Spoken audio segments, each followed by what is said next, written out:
கத்தனமானதாக இன்றைய வசனம் சங்கீதம் 16 சங்கீதம் 7 எனக்கு ஆலோசனை தந்த கர்த்தரை துதிப்பேன், ராக்காலங்களிலும் என் உள்ளந்திரியங்கள் என்னை உணர்த்தும்.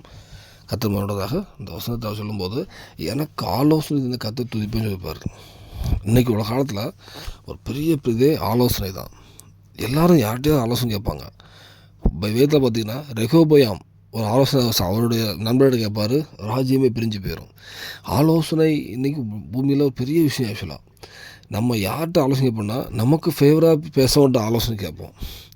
சில ஆலோசனை கேட்டு கேட்க மாட்டோம், அது நமக்கு பிடிக்காத இருக்கும். நம்ம ஒன்று வச்சுக்கிட்டு நம்ம எந்த ஆலோசனை கேட்டாலும் நம்மள்கிட்ட ஒன்று நம்ம ஒரு எண்ணம் இருக்கும்.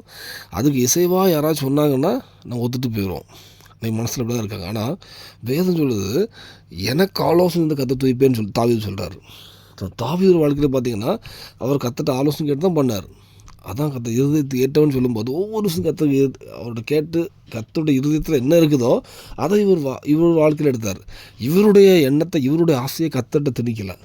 அவருடைய தாவீதுடைய குடும்பத்தார் எல்லாத்தையுமே சிறைப்பிடிச்சிட்டு போகும்போது கூட ஆண்டவரை என்ன செய்யணும்னு கத்த கேட்பார். கத்த நீ போன்னு சொல்லும்போது போய் பிடிக்கிறார்.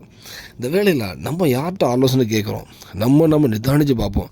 நம்ம அப்பா அம்மாட்ட ஆலோசனை கேட்கலாம், மனைவிகிட்ட, பிள்ளைகிட்ட, நண்பர்கள்ட்ட இடம் கேட்கலாம். இது எல்லாமே மனுஷ ரீதியான ஆலோசனையாக இருக்கலாம். அவங்க கொஞ்சம் கிறிஸ்துவ கற்றுக்குள்ளே இருந்தாலுமே அவங்களுடைய சுயத்தினுடைய ஆசையில் வந்துடும். ஆனால் என்ன சொல்லுதுமா, நமக்கு உண்மையாக நம்ம நம்ம கத்தட்ட எந்த நபர் இருக்கீங்களோ நீங்கள் கத்தட்ட ஆண்டவரே இதுக்கு நான் என்ன செய்யணும் ஆண்டவரேன்னு கேட்டு பழகினீங்கன்னா அது கண்டிப்பாக ஆசீர்வாதமாக இருக்கும். அதில் எந்த ஒரு மனிதனுடைய எந்த ஒரு இதுவும் கலப்படாகாது. நீங்கள் கத்தட்டு கேட்க முடியும்.